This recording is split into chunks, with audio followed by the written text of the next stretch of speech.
আসসালামু আলাইকুম সবাইকে। সবাই কেমন আছেন? আশা করি ভালো আছেন। তো আলহামদুলিল্লাহ আপনাদের দোয়া এবং ভালোবাসায় আমরা সবাই ভালো আছি। তো এই যে দেখেন এখন কত রাত, আর এই রাতের বেলা আমি রান্না করছি। আত্মীয়র বাড়িতে গেছিলাম, তো আত্মীয়র বাড়ি থেকে আইসা এই রাতের বেলায় রান্না করেছি।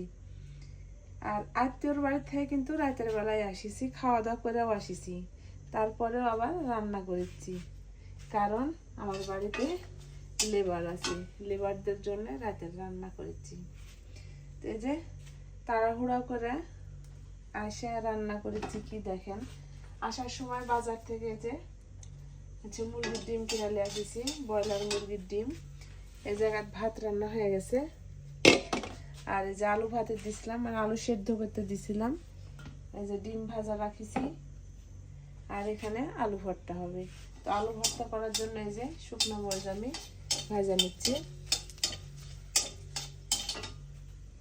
আর এদিকে আলুগুলো আমি সুন্দরভাবে সিলাই নিচ্ছি। আর এটা কিন্তু দেশি আলু আর বাড়ির আলু, এই আলু কিন্তু ভর্তা খাইতে অনেক স্বাদ। আর এখানে আছে অল্প একটু মাংসর ঝোল, দুইটা লেবার আছে আর তাদের জন্য রান্না, তো এগুলাও দিব।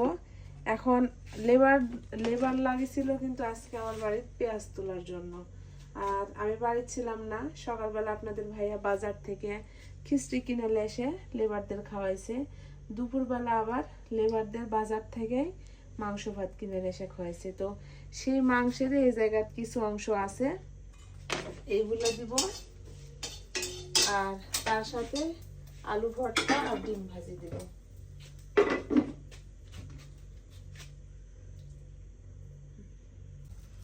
এই যে সব আলু ছিলেন আমার হয়ে গেছে। এখন আলুগুলো সুন্দরভাবে আমি এই যে আগে গেলে নিচ্ছি, তারপর করব ভর্তা। এদিকে কিন্তু আমি অনেক তাড়াহুড়াও করেছি, রাত কিন্তু অনেক হয়ে গেছে, আর লেবাররাও খাইতে চলে আসবে।